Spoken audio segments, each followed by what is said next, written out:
What is up, fans of the Spyrou podcast? We are back at it yet again.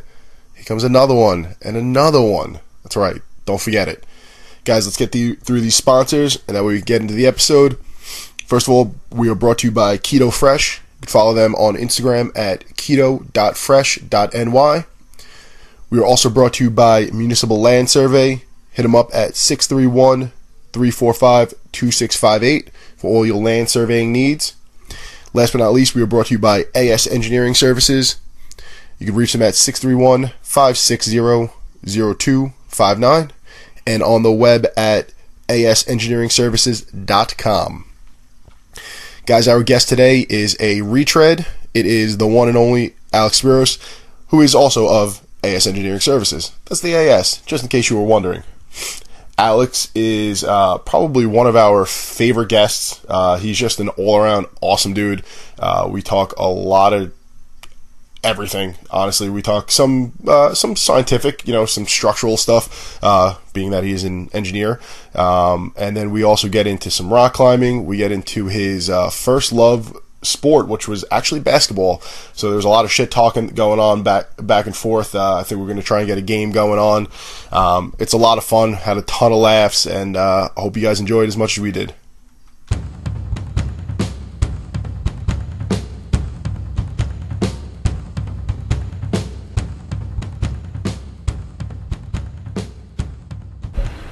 All right, guys, we're live. Let's get into it.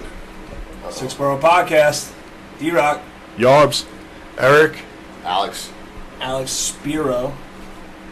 Right? Yep, you got it right. Our returning badass guest. Yeah, you guys must be hurting to have me back. Well, recycle me. We try to keep people coming back. Catch up. We consider everybody that comes on here a friend. Thankfully, you already are my friend. So I'll say almost everyone. Not everyone gets invited back.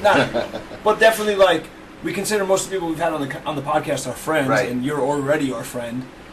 So it's good to check back and shoot the shit. And then also, I know you've been working on some stuff, so we wanted to get you on here and get you some exposure and plug that business. True fucking story. Don't forget, you haven't even said anything about the new mics. I figured that was going to be on the brand new mics. It was going to be the first thing you said. I thought about it, but then I thought, But yeah, we're real excited. We got new mics. We're live too right now on the Instagram. Look at the new mics. They're so pretty. We're like fucking professionals now. We done good. We're out of the basement, out of mom's basement. We got our own place. We got new mics. We're Growing up now. We're real excited. What up, Razor Wrestling Club? Watching live on the Instagram. Nice. So now back to our guest. All right, so back to Alex Spyros. So, right on time. We got Mike Lunchbox Skanga. Hey guys. Hey, whoever runs the Razor Wrestling Club is watching us live right now on Instagram. Hey, look at him. That's my brother. Oh, Matt. Hey, Matt. So, yeah. What's up, Mike? Good to see you. We're real pumped about the new mics. I feel like I should freestyle. Hold on a second. No, you should freestyle. I've been talking into it. It's not even plugged in. All right, so Spyro. What business? Alex is an architect. No. An Structural engineer. structural engineer. How fucking dare you? How You know what? dare What's you? fucked up is that I was telling Tommy that you're an architect. All right. So structural engineer, Yep. and you're working on. I know you got a pretty big project going on right now. Yeah, got a few that's a little quiet actually. Those are in construction, so that kind of goes out of our. We're done with it when that happens, except if questions come up. But yeah, it's a big multi-use project out in East Rockaway. It's not multi-use, just mixed multi-family. What is multi-use? Well, multi-use is usually it's retail on the bottom, and then the upper stories are residential, like the big building in Patchogue. Okay. That's considered multi-use. But this is mixed, multi-family, so it's condominiums. That one. I guess ask me what you want to know. That's a big one. Got a big charter school going up in the city, but that's still really early in design. It's been a little quiet actually, but everybody I talk to is kind of the same thing. And then it seems to be picking back up in September. So Is that like a that's the normal case. thing for the business? Like There's always a lull, but it's not every August or anything. Okay. It's just seems to happen. I don't know, just random parts of the year. This year's been a little bit more pronounced, but again, everybody I talk to is going through the same thing. So I don't know. Everybody's just relaxing for the summer or what. But it seems like got a lot of proposals out there, just waiting for new stuff to break. So, right on. So, all right. So this multi-use condominiums. Multifamily, yep. Multifamily. So walk me through it, because I don't know shit about structural engineering, and all this time I was saying that you're a fucking architect. So. Well, I think the easy way to find the difference is like architects figure out what it looks like, and then we figure out how to make it stand up. And that's really a real easy way to. You're the real important guy. No, we're like the offensive line, man. If we do a good job, nobody notices, nobody says anything. So when there's a problem, or they think there's a problem, then people start. Yeah, but offensive linemen go to the Pro Bowl. Yeah, something. Yep. So. No, they just want it to be efficient and simple to build. You know, the other stuff is the non-flashy stuff. You know, but so that particular project, it was near the water, so they put it on helical piles. You probably know what they are, right? Yeah, those are the ones. You're some kind of surveyor, right? So yeah, I've worked in the surveying industry. field. Yeah, my father's a civil engineer, and the helical piles, those are real popular right now because they're raising so many houses on Long Island after Hurricane Sandy. Those are the ones that they put them in. They screw in almost like a giant bolt. Yeah. Do dock builders do that? I guess they might be able to use them for pilings and things like Depends on the that. application. I'm sure, but I know that they're fairly new, a fairly new invention, if I'm not mistaken, right? It was like 20, 30 years, I think. But I mean, as far as pilings go, that's pretty Those new. for the timber piles, yeah, I don't know, but yeah, they've been around a while. But I think they're cost effective, especially if you're doing like lifting the houses, like you're talking about. You know, you're not gonna pound the shit out of your neighbor's house because you can just screw them in. So I think that's why people like them, where they fit into tight spaces. I've been on a couple of job sites where they're pounding in giant wooden pilings, and it's literally like you feel like you're in almost like a war zone, and you feel it like reverberate through your chest sometimes if you're a little bit too close. It's scary as fuck almost. All right, so run us through. You get like you said, you get these proposals. What you get a proposal that looks appealing to you, the right price, obviously all that stuff. Then what do you do? Like, how does this? Because I don't know. What's the process look like? Yeah. So basically, by the time it gets to us, the architect and the owner have worked out rough what it looks like, what they want to do. They have some rough pricing. Then they actually need to get into the nitty gritty of the structural design. So they'll give it to us, and first thing we do is we'll just kind of look it over and just like lay out the system that we want to use before we run any numbers, and just get a good clean layout of the land itself. No, of the building, like how you want to frame it. Like rough, the architect probably lays out the columns, but which way you want to run the beams. Okay. You know what the system's going to look like. Hopefully this won't be too boring, but so a big part is laterally, like keeping it from falling over. Right. Instead of just resisting, like this table gravity load is what keeps it from shaking, knocking over. So that's probably the harder part of the whole aspect. So you kind of lay out this like what you want to use based on the building, and then lay it out, and then start digging into the numbers, and then develop. So we develop our own set of drawings from that, and then they go out, get pricing on it, come back with comments, maybe some value engineering if it's too expensive, or the contractor would like to do it a little differently. You finalize it, and then you release it. So that's a real simple way of the process. Okay, so most of what you're doing is analysis and drawings for the structural. Okay. They're called the S sheets. Like architectural sheets are the A sheets. These are the S sheets. Alex is the one that figures out how to do what the imaginary people, the architects, come up with.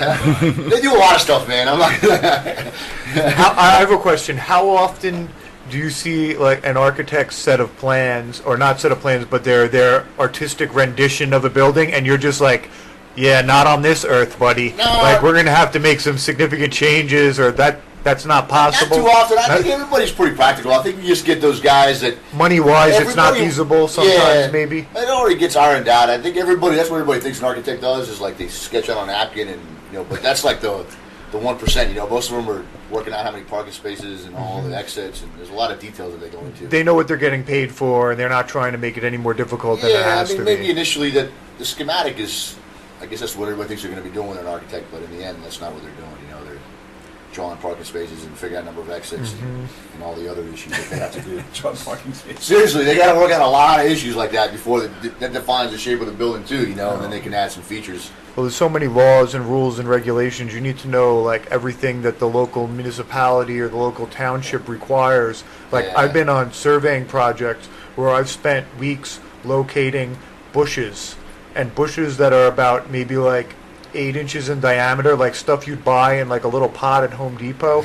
And just because like the local municipality said, if you clear 30 acres, you need to plant 15,000 bushes of this size or whatever, of course, across all these acres to like replenish the green. And it was like our job to locate all of them and show all of the bushes on a map exactly where they are. And I'm like, I can't even believe this is real. I can't believe I'm getting paid to measure bushes. This sounds like what happens to like lawyers when they come out of law school and they're like counting potholes in the city. You know, like they didn't imagine like. Yeah, I mean, I'm not an architect, but that's, you know, they do a lot. But so by the time it gets to us, it's pretty well defined. But there's some challenging stuff, you know, and it's well defined. It's just. It's like you said. Sometimes it's some large spans or some weird stuff, but there's always a solution. Like it's just time. It's time and money is what it always comes down to. So what do you think is the hardest part? Like, does it come back to like working with the people, or is problem solving the hardest part? The people are always the problem. Yeah, every job. It doesn't matter what fucking everybody job. wants it done cheap, you know, and that's really what it comes down to. You know, they want these, whatever, a large span or something funky, and then they wonder why there's a lot of structure in it, and it's, you know, then they complain about the cost, and that's educating them as to why, you know, something is why it has to be that way. Do you point to yourself and go, do you see what kind of shape I'm in as a 46-year-old man? I take care of my structure. This thing you fucking falling over. You want your building to look like me, that doesn't work, man. Pay me. Just choke them unconscious. Yeah. It's fine. I just figured maybe you can. No, it doesn't work. I haven't tried that yet. I'll give it a shot next time. I feel like vanity would appeal to a lot of people. I'll try it next time, and I'll keep you posted. I got a question. The project that you're working on right now in the Rockaways, is it in, like, there's a couple different areas of the Rockaways. Some of them are nicer than others. Is this one of, like, those, like, empty fields filled with Phragmites that they're turning into condominiums? Or they're those reeds that grow near the water? Are you a fucking part-time botanist, too? Like, what the fuck? I don't know, man. I mean, I think it's an up-and-coming area. I've only been inside. I drove by it a couple times, been there, took a couple pictures, but that's about it. I didn't see it beforehand. Gotcha. I think it's an up-and-coming area. I did a lot of surveying work, I want to say, in the late 90s to early 2000s in the Rockaways, and it was so bizarre. It was almost like... Some rough areas in the Rockaways. Yeah, well, you'd be on one block, and there would be people in, like, real nice brick homes right down by the water, and you'd think, oh, this looks like a phenomenal place to live. Yeah. You just walk down this road to the beach. Drive a few more blocks, Yeah, you drive a few more blocks, and you're, like, checking your wallet to make sure it's still in your pocket, like taking your watch off and stuff like that. Well, we're in the quintessential town for that. We're in Bellport. Yeah.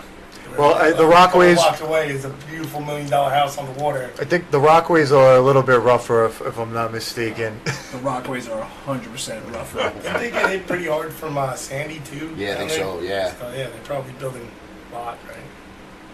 Yeah, they got buried pretty bad. There was that one town that I'm pretty sure that was in Rockaway Beach that burned to the ground. That was out of Breezy Point. Breezy Point. Yeah, but it's all the way. It's the westernmost part of the Rockaways. That's actually a really nice. That's a nice area. That's a really nice area. Beach town.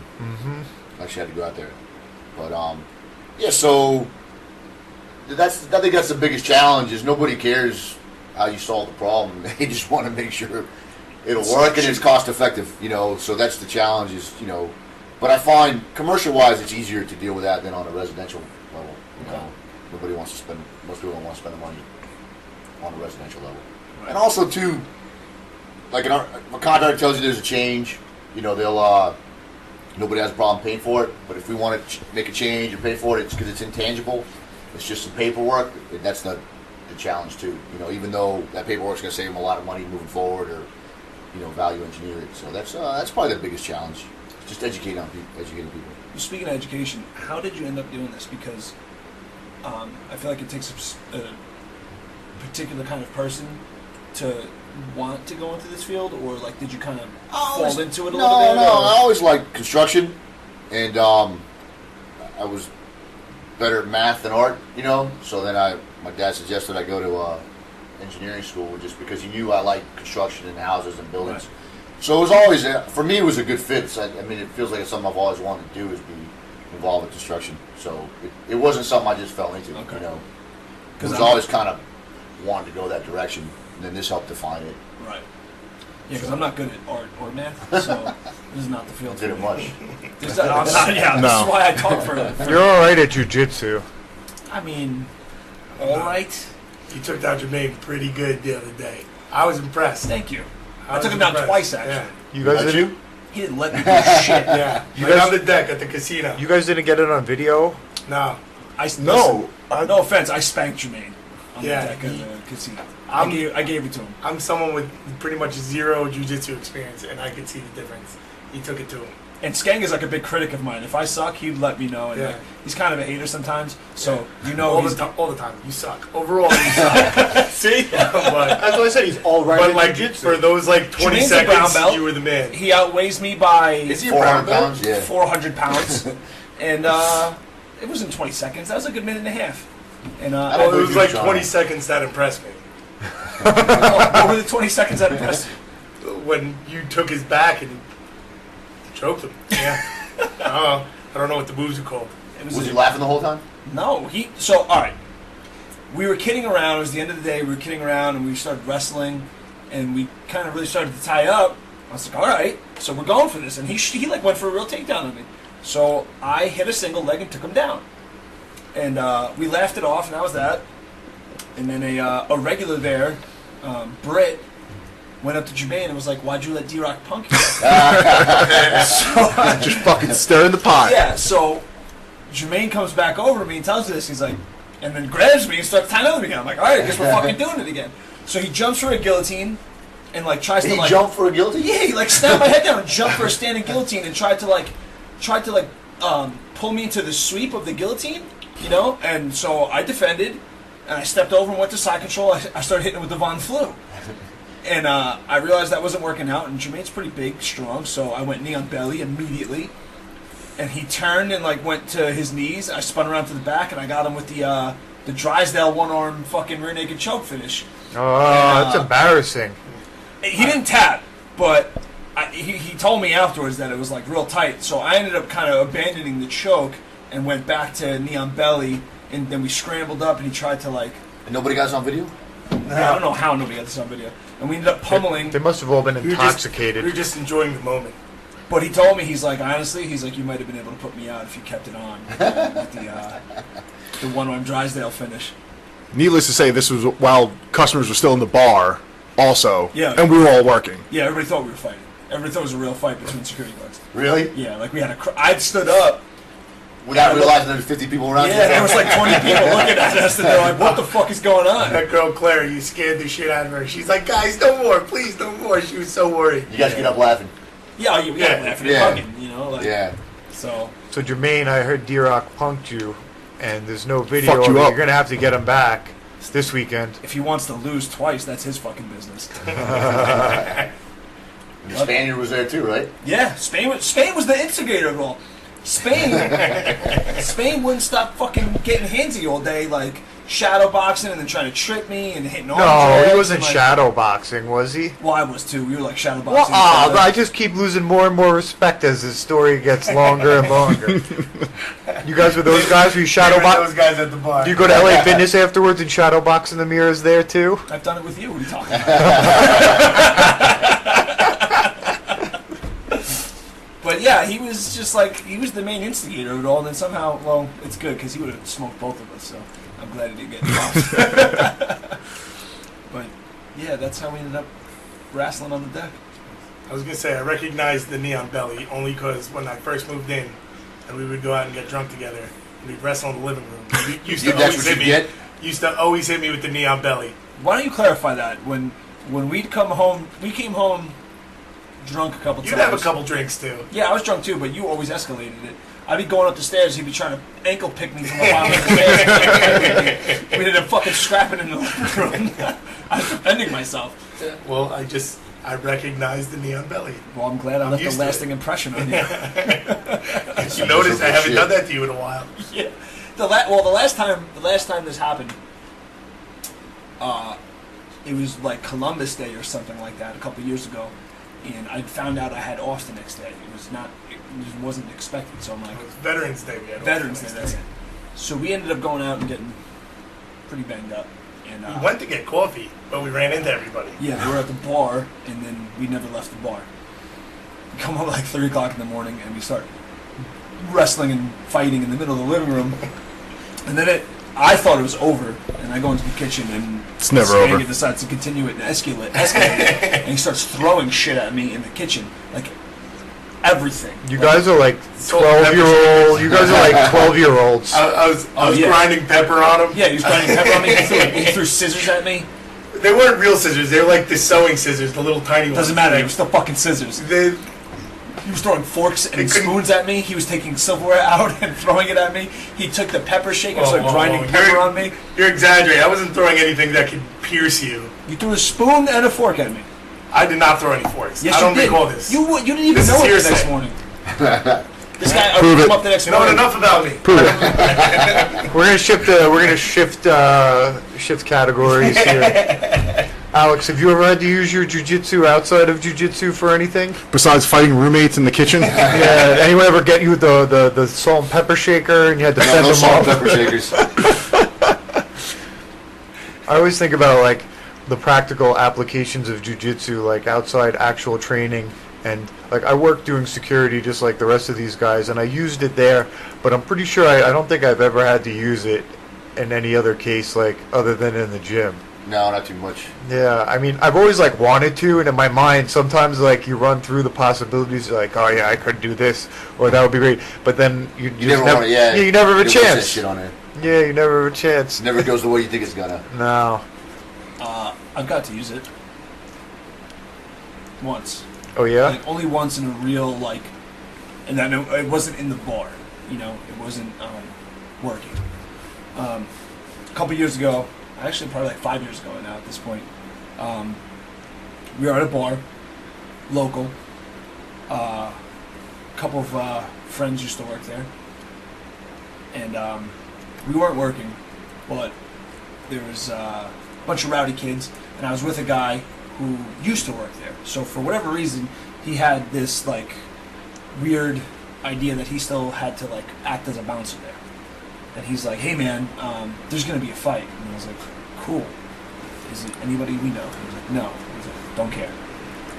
And I was pretty drunk, so he's like, "Well, you know, just watch out because whatever." I'm like, "Dude, I don't care. It doesn't concern us." And on cue, as he finishes, this kid decks this other kid. And he runs in and starts breaking it up and drags people outside. The bartenders go, and it's like this whole thing. And I stay at the bar and just start doing shots. So I guess like 10 minutes goes by, and he comes inside, and he's like, "Can you come outside and help?" I was like, "For what? We don't fucking work here, man. Like, what's the point?" So I finally come outside, and there's like, I don't know, 8 of us out there. The bouncer who's working is nowhere to be seen. So it's like me, my buddy, a couple bartenders, and like a couple other people who I didn't know, and this kid. This kid's like cursing at everybody. Anyway, long story short, my friend is trying to talk him off the ledge, and he's like, "I'm gonna go get a fucking lawyer, I'm gonna sue this place," and shoves my buddy. So I was like, alright, I had enough. And oddly enough, right across the street from this place is 1-800 Lawyers. Like a big sign. So I'm like, "Hey man," I'm like, "why don't you go across the street, get a lawyer, and go fuck yourself." And he's like, "Oh yeah, you making fun of me, you fucking pussy?" And I was like, "Yeah, I am." So in typical Long Island, you know, tattooed steroid abuser fashion, he takes his shirt off and runs at me and throws the world's worst punch. Well, you don't want to ruin your shirt. Well, yeah, I guess so. You're about Shirt he was going Was out. it an Ed Hardy shirt? No, it was like one of those. Express. It was like one of those super gay, deep plunging V-necks. Express. I'm into those. I like V-necks. Right, so he was super douchey.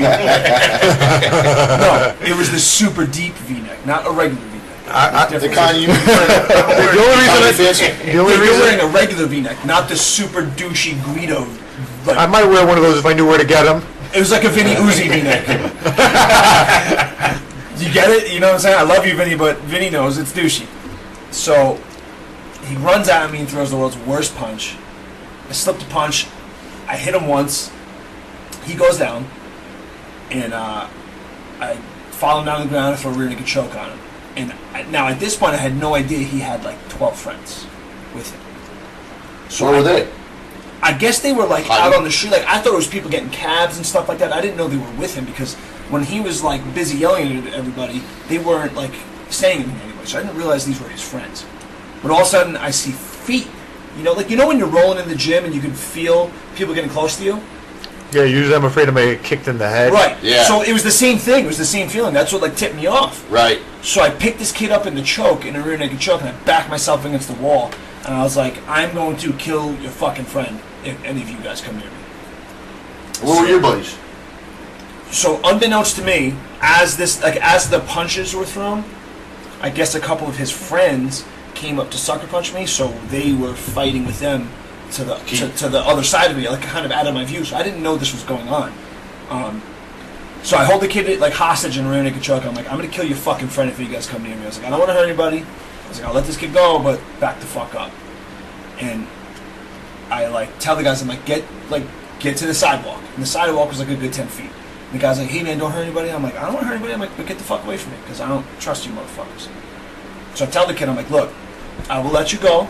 I'm like, but you gotta be a fucking gentleman. I was like, if I let you go and you turn around and you do anything, I was like, you're gonna end up right back here. I was like, I'm going to fucking kill you. I looked at his friends, I'm like, I'm gonna kill him and I'm gonna get one of you guys and one of you will die also. I'm like, so 2 people will die tonight and then you guys will beat me up. It's your fucking call. So the kid kind of starts like wrestling and trying to fight me, so I squeeze again. I like squeeze the choke up real hard. And he starts panicking, and I ease off. He's like, I can't fucking breathe. I'm like, yeah, that's the idea, dumbass. I was like, now you know I'm not playing games. So I let go. His buddy, like, says thank you. The kid turns around, shakes my hand, thanks me, and we fucking leave. That's how fight shit happen. It's good de-escalation. Yeah.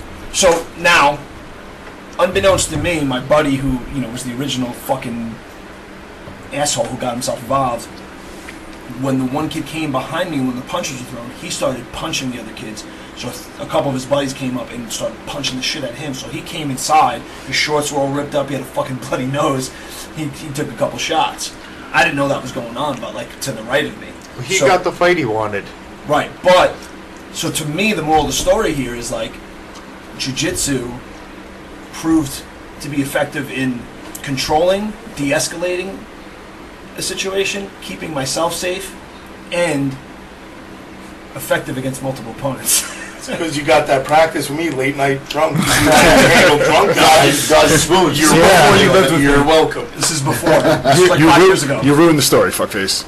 You would have got hit with But that actually, overhand. I think it was you though. Some guys were laid on the ground and got the shit kicked out of them too though. You stood up.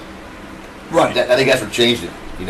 In my opinion, I think because they saw me not teeing off on the guy and just controlling him, they didn't have to meet that response. You know what I mean? Whereas with my friend who was throwing punches, right, they immediately met that response. That's what he was doing, so they matched it. With me, I was controlling the kid, so I guess they didn't feel the need to come and run up and start punching and kicking me because I wasn't doing They didn't perceive the threat right. at the same level. They saw Even though it was probably worse for that kid than it was right. the kid getting punched. That's what I think was more likely this scenario. But It's a good story, man. yeah, that's the only time that's the only punch I've ever thrown since I've learned how to punch outside of the gym. That was a long time ago. That was 5 years ago. Okay. He still can't punch. He just knows how, he just can't do it. That's kind of a contradictory statement, isn't it? Well, Throw some spoons at it, man. See what happens. I watch a lot of documentaries. I know how these guys climb mountains. I can't do it. He's got you. He's got you there. I don't know if that's the same thing. Just because you know how to do something doesn't mean you can do it. So you're telling me that I know how to slam dunk. I can't do it. Then you don't know how to slam dunk. No, He knows the physics behind it. What if we lower the net? Yeah, you can do that. So you telling me if we lower the net, you're gonna dunk like Well, Vince what, you're Carter? going to fight a midget? You're going to punch a midget? We're going to lower the person? You made this analogy, not me. How about I punch you? This is a bad analogy. It's not going anywhere but the toilet. So basically, all I'm getting at is that I need to punch you this week. Yes. Okay. You got some spoons coming your way, man. It's all right. Let me see what's up. Dave the Spoon Dodger. And move. Hey man, there is no spoon. It's all in your head. So, Matrix reference. Let's talk about how much of a badass Alex Spyrou is at 46 years old. Let's not. No, let's do it. Yeah. I'm getting into it right now. Because you, and I know Eric co-signs me on this one, you're what I want to be at that age. If I am half of what you are at your age, I consider this a victory. How old am I, man? Come on. 46. This ain't that bad. I'm not saying that. No, but all right. Here's the thing. You have to put this in proper context. There's a lot of 46-year-old men out there that are fucking sissies, have let themselves go, Sure. and have it's a wrap for them. You're still doing it. Dude. You train hard. You're real good at jiu-jitsu. You roll with the best of them. It's not like you were in there like picking and choosing like easy guys to go with. Not. You know, you still take care of yourself. You look young. You look healthy. You still, I've gone rock climbing with you. You're a fucking bad motherfucker. And there's other 46-year-old men out there that I probably would not want to hang out and talk with. That wouldn't be invited for a second go on the podcast. They would be invited for a first go. Maybe they get. There's been some people that get invited, but don't get invited back. Right, but they're not all 46-year-old men. How old are you guys, anyways? I'm 10 years younger than me? I'm 13? 34. 34. 21. 21, yeah. That was my first guess. You're a shitty Mike Skanker. Yeah. I look terrible for 21. These are all compliments. Don't No, I appreciate it, man. No, I'm not getting busy. No. Cut his mic. Fuck this guy. I can do that now. We all have individual mics. Cut this guy. Hey, guess whose mic's getting turned off though? Mine. I have a question, and I know a lot of people that are much older than you, and they're still going to not in as good physical shape, but I always ask them oh, what's the key, and they've always told me you just can't stop. Yeah, I was about to say, I think that's it, man. I was gonna say, is that something that you're behind too? Absolutely. Just don't stop. I think it's easier to stay in shape than it is to get in shape. So if you're just stay active, nothing. And then mentally, I don't feel like I should change my jiu-jitsu game because I still think I'm whatever age I always am. Yeah, I roll the same. I try to roll the same way. But I think that's the key is just maybe a youthful approach and then just not stopping. I think it's inertia. Once you get moving, you just keep the movement going. I think it's a big mental thing because I talk to people I'm older than all these guys. I'm 35, not much older, and even some people that I'm friends with now are like, well, how do you do that? I get up and run every morning, after work until 3 o'clock in the morning. Because I just do it. Yeah. Just do it. Just don't even think about it. Just get up and fucking do it. Not let age define you. Yeah, exactly. I still feel like I'm 30, 35. I think that's where I always put myself. Yeah, just do it. Yeah, I don't think, it's not I shouldn't do that because I'm this age. I should do that, there's other things I put in perspective, but that's not one of them, So I'll just keep going as long as I can, And I think just taking care of yourself. The only difference I see is just paying a little more attention to injuries or just rest. But that's it, and it's not that much far off, I think it's everyone, no matter what age you are. But it takes a little longer to heal. I might need a little more rest, recovery. But if you really think about it, even going back to, when we were all young and, you played sports, so you just let it go. You didn't pay attention. You didn't listen to your body. And think about how much better you'd probably be now. You wouldn't have those nagging injuries. Right. You wouldn't have, shitty knees or a shitty back or, bad elbows or shoulder or something like that if you paid attention more then. I feel like everyone has that youthful approach, just walk it off. Oh, don't walk it off. Pay attention. Pay attention to what's going on in your body. Away with it then. Well, that's the problem is, it catches up with you eventually. I think that's something that a lot of people need to realize and, I wish I would have thought about that, back in the day. Playing football, I was pull my groin or fuck up my knee, my elbow. Whatever. I'm still fucking stronger than everybody. I'm gonna, keep playing. But if I would have paid a little more attention to that, maybe my knee wouldn't hurt when I get up in the morning or so, something like that. I feel like everyone just lets, I'm young, let's fucking power through it. Yep. Well, you pay for it later on. Definitely. I was just having this exact conversation with Ryan Jarina yesterday because he came. He's young. He's young. He's 20 years old. He came from CrossFit to my class. We sparred. Then he was going to do another class and then go do another kickboxing class. So I was like, dude, what are you doing? And he was like, he's like, oh, I'm tired from CrossFit. And he's fighting in 2 weeks, right? If I'm not mistaken, or less. Yeah, 2 weeks. So I was like, dude, this is it for you. Stop. I was like, I know you're young. This is what you do. I'm like, I know it's a big mental thing. I was like, but there's a point of diminishing returns. Right. I was like, God forbid you go to this next class where there's going to be sparring. I'm like, and you're tired. You get hurt. And that's how you get hurt. I was like, well, you can't fight in 2 weeks. Yeah, you're knocked out. Like, right. I was like, don't make the mistake of what I did, was where I redlined it every time. Me and Eric have discussed this several times with the atmosphere and environment that we came up with training when we were younger. It was like, if you didn't empty the tank on every session, you kind of felt like you didn't do enough. You were a pussy, because that was almost what was expected of you. And that's not the right approach. And I was trying to tell him, like, just trust me on this one. You got good work in. You've done 2 sessions today. We sparred. You're good. And then... He didn't listen. Of course not. I think I saw him in the next kickboxing class. Yeah, he didn't listen. After your class. Yeah, he didn't listen. So... That whole like mental age thing is something that I've discussed with a multitude of people who are older but appear younger, or do things that younger people do. And now I'm 34, and I still think I'm 21. Like, if a guy comes into the gym that's real good, or some like a pro fighter that's in their early 20s, like, I'm not gonna let that guy get the better of me, and I might actually like take it a little bit harder on them, just because I'm sort of like, oh, proof point. Yeah, like, oh, yeah, I might be old looking, might have a good receding hairline, but I'm going to put it on you much worse than all the guys your age. But I myself, I don't think of myself as old. Like, I don't look at things and say, oh, I can't do that because I'm a little bit too old. And I don't feel like I'll ever think of things like that. Yeah, not physically, I don't think you should. Yeah. I'd like to be climbing mountains and doing jiu-jitsu when I'm in my 40s, in my 50s. Maybe I won't be rolling with the 21-year-old white belts or blue belts. Yeah, maybe not the white belts, but maybe not the white belts. Yeah, but everybody else, I think I'll still be rolling. Do you have any like dietary things that you do, or like you're pretty healthy looking all the time? It's not like you're one of these injury-prone guys. Do you have any tips for everyone? No, I mean I noticed. I ate like shit till probably like 40, and then I just noticed I started paying a little more attention to my diet. I always feel a little better. I think I do intermittent fasting, which I think helps me a lot. That's I don't know if you guys, most of you know what that is, right?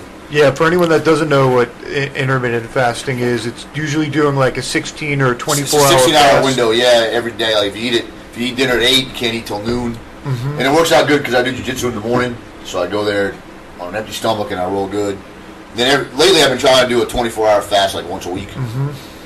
I can do it when I'm busy. When I'm sitting around, it's hard to do. It's tough. Yeah. But if I'm eating at a boredom, it's easy to skip it. And I think that's everything. The more I read about fasting, the better it is for you. But I just try to eat clean. I mean, if I cut out sugar, I lose a little weight and I feel better. It's just the sugar makes desserts. I like desserts. Oh, you're a dessert guy. The sugar, I've cut pretty much all of like the processed sugar out of my system. Like, if you have pizza, obviously there's some sugar in the sauce and stuff like that. Yeah, I think that pizza is worth it. I'm not gonna lie, I love pizza, but I mean, just cutting out the junk food, and I'll cut out the carbohydrates too if I go through a period. Sometimes we're a little bit gluttonous, and you're eating like junk because you're on vacation or you're visiting relatives. You got people over. Yeah, it's all about balance. Because I mean, I'm not training for anything, so it's not like I got to be fucking perfect. So. Gotta enjoy yourself. Yeah, right. It's like the 80-20. Yeah. 80% you're solid, you're good. You gotta allow yourself those, But I definitely feel the difference when I eat like shit. Sure. I'm sluggish. I feel bloated or whatever, and then when I eat clean, I feel. It's the my sugar energy levels. They go through waves. Like rolling. I roll like sometimes I find myself rolling lazy, and I just can't help it. And then other times, I roll real intense. But I think it's just I don't know, biorhythm or whatever, energetically it just seems it depends on the days too. It depends. Yeah. It depends on your stress levels. It's like I keep thinking about this all the time. We had one guest, Mike the Caveman, and it talks about your allostatic load, which is like all the stressors that you've had can pile up on you. So whatever stresses you've had, not just physically, but mentally, whatever throughout the course of your day or week, so it depends on the training session you had prior. It depends on the day at work you had prior. Whatever. It's all on your nervous system. Yeah, it all impacts that. So it could be, for me, I find, Thursday, Friday is when I get to my tiredest because I've trained by that point, 4 or 5 days already, and some of them have been fairly hard. So by that Thursday, Friday window, I kind of find myself like, ugh, like I kind of just going through the motions on some of those days. But other days, depending on, my diet, the sleep that I got, or whatever, I'll make it to Friday and I have great sessions. Yeah. So. No, it seems for me, I can't really, I don't know till I get there, but yeah, like. Well, I can tell every Friday you felt like a pussy. You 35 minutes to tap me though? No. Was it 5 rounds? Yeah, I tapped you like in the second round. I'll get the second round, my ass. Doesn't matter how much time it happened. Fair enough. I found that I perform differently. I perform well under moderate amounts of stress. I actually perform better. Like if I'm getting to the gym and I'm running late and I know I'm going to be like 5 minutes late and everyone's going to be like, oh, look at Eric, fucking asshole, comes late to class or comes late to train. Even if you're on Eric God time? Yeah, if I'm on that Eric God time. But I find that I perform the best under those situations. So like before I'm going to fight, I actually purposely will elevate my stress levels slightly. Right, just to focus you a little bit. Yeah, I try not to be super calm. Like I've gone into fights where I'm like relaxing and meditating and listening to music on my headphones, and I don't perform well. I need a moderate level of stress in order for me to perform at my peak. And I don't know if that's just me. Other people probably feel the same way, but I don't know. I don't like to be well rested. I like to feel like, I don't know. I like to get a little bit on edge. I need the well rested and stressed are different. I need the fingernails on the chalkboard, like that type of creaking in the back of my head in order to perform at my best. Like that screeching noise that makes you cringe. I need a little of that. What? Well, you hear your fingernails on the chalkboard, like that horrible screeching noise. Yeah, but I don't know how to equate that to a physical stressor. Like that one that makes you tight, You just got to be a little aggravated. Yeah, right? A little aggravated. I'm good. I perform well when I'm aggravated. Well, I feel like you're a different human being. you're like a gene away from a full-blown sociopath. So, a lot of your motivation comes from I'm not saying I want to be like that. I'm just saying that I notice in the gym that's when I do very well. I feel like you're motivated like that just in life in general. You're going to get a lot of things done if it's pertaining to revenge or hurting somebody or ruining somebody's day. You're gonna so if you were given a list of things, there's tasks involved, and 10 of them were menial, but you knew if you accomplish those 10 menial tasks as quickly and effectively as possible, you could get to the 11th task where it's I get to beat somebody up. You would be super motivated to do those tasks efficiently just to get to the 11th task of hurting somebody. I don't know about that. I would do all the tasks that nobody else wanted to do, and I'd revel in the fact that I was the one that did them. That's me. You just proved my goddamn point.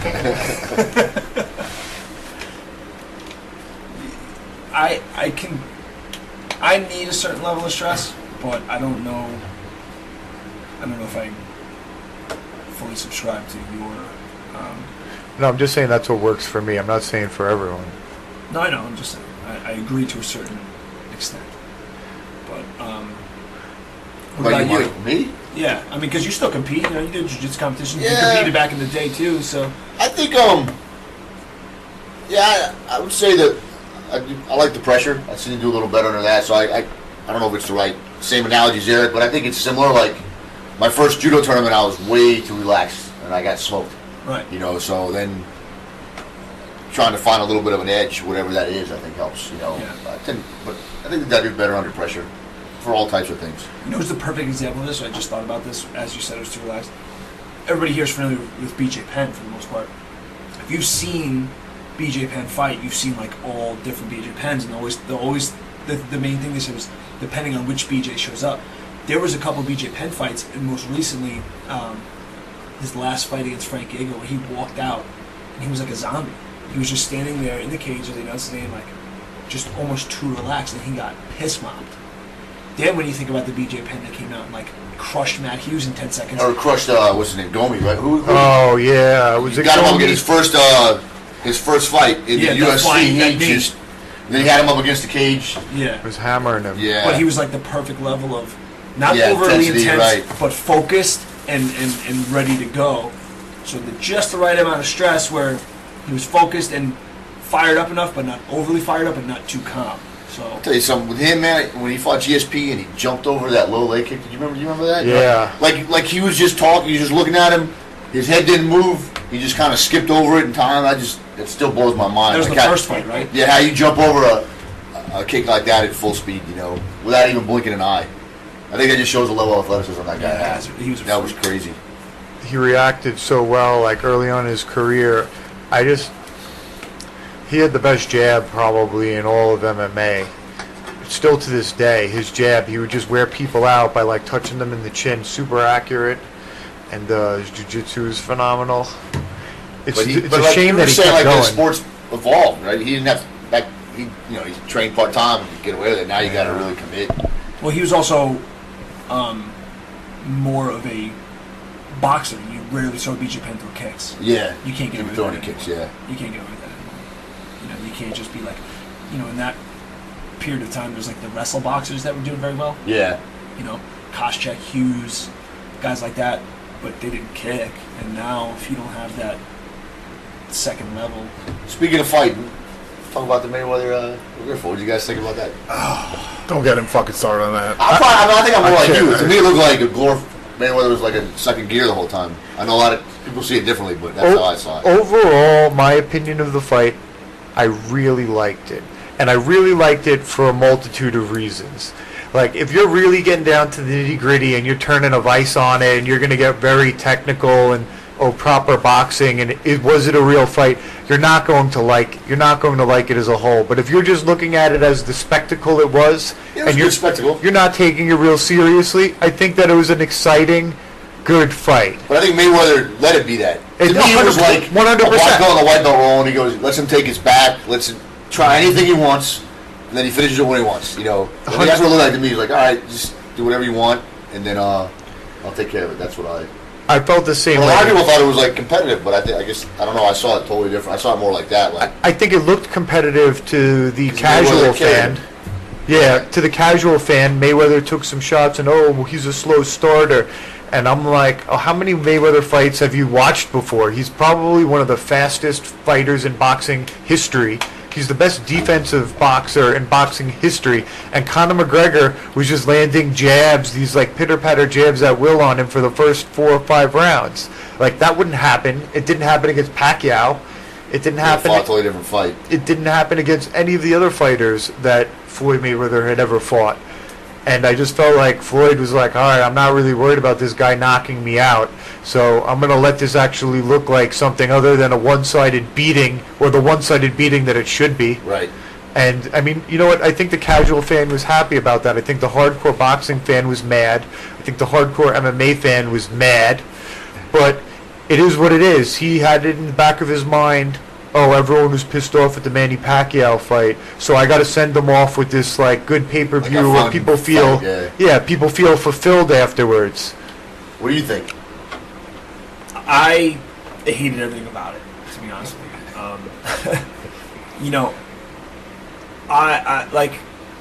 I don't like but we've discussed this before. I'm not into the spectacle of anything, right? Like, even when I was fighting, I hated the spectacle. I hated the walkout, the pictures, the promotion. I don't like any of that stuff. So that doesn't really appeal to me. And I'm a little bit more of a purist. And it annoyed me on a secondary level too, where like, I'm sure you got this too, Eric. Everywhere you went in the lead of the fight, all anybody wanted to talk to you about was fucking Mayweather and McGregor. Yeah, but that's good because it brings more money to both sports. Yeah, I understand that, but it annoyed me. That's what you have to do. I know, and that like what annoyed me more is like people would ask me my opinion and then want to tell me why I was wrong.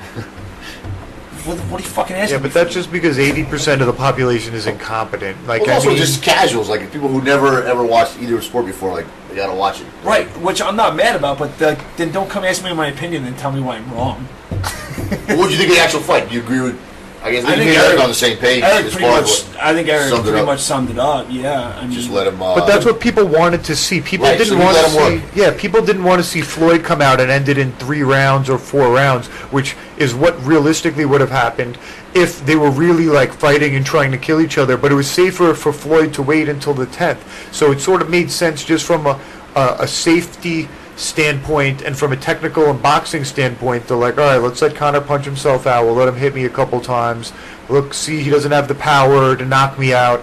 Let the fans. I think happy. that was figured out in the first 2 rounds of the fight, because I think he realized after the second round that Conor's power didn't translate to boxing, and that was the one. What do you think that is? Distance. Because you can't. They strike closer. In MMA, you're going to get clinched up at that point. So. Right. And the size of the glove makes such a big difference too. It's only 4 ounces though. I mean, people don't realize. I mean, well, you got to explain that. You mean the size of the glove from MMA to boxing? Yeah, from MMA to boxing, the size of the glove makes a tremendous difference. Like, we spar with boxing gloves when we're in the gym so that we don't poke each other's eyes out and we don't cut each other. And 16-ounce boxing with 16-ounce boxing gloves. But even say I have 8-ounce boxing gloves. I mean, I have 10-ounce boxing gloves that I use, and I mean, there's a significant difference in the amount of padding in the glove compared to an MMA glove. And it's not only the padding; it's blocking. Like, you can block punches so much easier lazily. Very lazily with boxing gloves. And the padding fills the gap. It fills the gap. It blocks it takes up so much more surface space that when that glove's coming through, it might still hit you in the face, but you ricochet, and it's just like a tiny little nick will take off 30-40% of the power of a punch, or it'll allow that punch to land on the side of your head instead of on your chin, which an MMA glove would have like shot right through and hit somebody in the chin. And I remember my first MMA fight where I got hit. It was almost like a rude awakening. Like, I had been hit before with boxing gloves. I had been kicked before in the head. And the first time I got hit with an MMA glove by somebody that knew how to punch, it was, this is a whole different ball game. It's worse than getting hit with a bare fist, because the bare fist can only hit you a couple times in the head before the hand breaks and the people start loosening up. When you get hit by somebody whose hand's wrapped up properly in an MMA glove, it's literally them throwing their arm at your head as hard as they can. And with a half a cast on it. Yeah, with a half a cast on it. And it's an entirely different ball game. And even punching, like, you'll know the difference between throwing a punch with a boxing glove and throwing a punch with an MMA glove. You're so much more precise and accurate with the MMA glove than the boxing. You don't think it had to do with distance? Because maybe you don't know how to. They don't work punching at close range as much as MMA. The distance played. Whereas you're going to clinch, but here you can't clinch, so you have to know how to. Yeah. Really, what it came down to is how big of a difference in the two. Like, they're both combat sports, but they're fucking completely different. It's not even close to the same thing. No. It's the same thing as if Mayweather got into the fucking octagon with McGregor. He would have fucking murdered him. Like, actually, I think. It's even worse. Has a higher chance of beating a boxer right. than an MMA fighter. Right. Yeah, he wouldn't even. It's like you said to him in the very beginning. He's like, if this was a real fight, I'd fucking murder you. But it is a real fight. It's not. But it's not. But it's not a real fight. It's not. I mean, if in a real fight, they're on a rule. I don't give a fuck. Like, I'm not. You can take that further and say, MMA's not a real fight. Right, exactly. It's not 100%. It's as close as it's going to get. Much closer to a real fight than. But it is. They're trying to hurt each other. They're throwing punches. Yeah, to say it's not a real fight is, I think, does boxing a little bit of a disservice, because boxing is fighting. It's just a limited form of fighting. But it's still a goddamn fight, man. Everything's a fight. It's a fight. Anything you walk into that you can walk into differently than from when you left is a fight. And the intent is there. Yeah. So you're saying it's a fight every time I go to the bar? Yes. Yes. You go to leave. Yeah. Now I'm going to be shadow boxing at the bar this weekend. and back to shadow drinking. Back to the distancing thing. Like, Floyd Mayweather is a master of timing and distance. He's arguably, not even arguably, he's like by far the best person at maintaining distance, not letting somebody hit him, Have you seen and then that hitting game, them back. That GIF where he touches him like he's at the very, very end of that of his jab? Mm-hmm. I'm like right at the tip, and he didn't blink an eye. And you take somebody like Conor McGregor, who's never had a professional boxing match. He's a big kicker, a very big kicker. He uses his kicks to sort of set his range, and then he sort of sets up that big two that he comes down. Yes, comes down the pipe with and knocks everybody out. But now all of a sudden he's not able to put his leg out at all. He's not able to measure. I'm actually surprised they let him keep his arm out that far and measure that as much as they did let him do that. But to think that somebody like that is going to come in on Floyd Mayweather and is going to somehow like land the magic punch and knock a guy out that's never been knocked out before, I mean, it was almost comical. And I sort of compare it to the analogy that I tried to give everybody on the fight that was like the casual fan, or not even a casual fan, they were just watching it because it was a fight. I tried to say, like, say you took the best triathlete in the world, like somebody that's won like every Ironman there was, and then you said, okay, the triathlons, it's running, swimming, and cycling, and you're like the best person there is at all of them. And then you said, all right, well, you're going to have to race Lance Armstrong on a bicycle. Right. Like, who do you think is going to win? Lance Armstrong's going to crush them. Or you have to swim Michael Phelps. Like, no one's beating Michael Phelps swimming. Did you see the fucking Conor McGregor Michael Phelps race meme? No, God. And Phelps responded to it. Hilarious. Yeah. Phelps responded to it. I think Phelps made the first comment, right? Didn't Phelps? Yeah, I thought he did. It was so funny. It was so goddamn funny. But like, this is like the analogy, just because like something you do is part of your sport, like, oh, there's punching involved in your sport versus the individual guys in track. Yeah, like it's not feasible. Like, Floyd Mayweather is the best person when it comes to standing in front of another person and trying to punch them more than he gets punched in the history of man.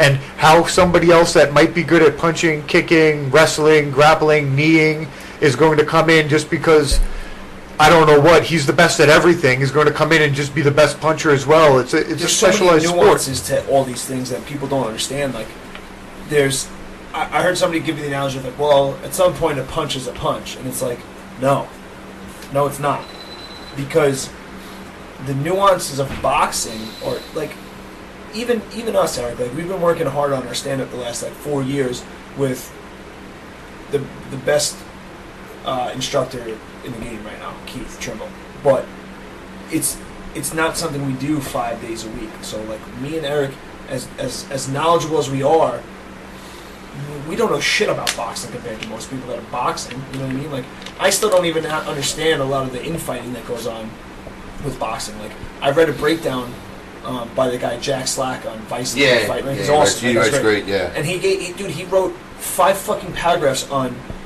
infighting boxing with head position only, and what it does and what it means. And it's like, I didn't know any of that. You know, and like I'd like to believe like it's not part of our sport, right? Because infighting is clinch, right? Yeah. And you get taken down. It's clinch, judo throw, takedown. There's no way Conor McGregor. Yeah, Conor McGregor could never bridge that gap in 10 weeks to I gotta say, it made me realize MMA is a lot more exciting.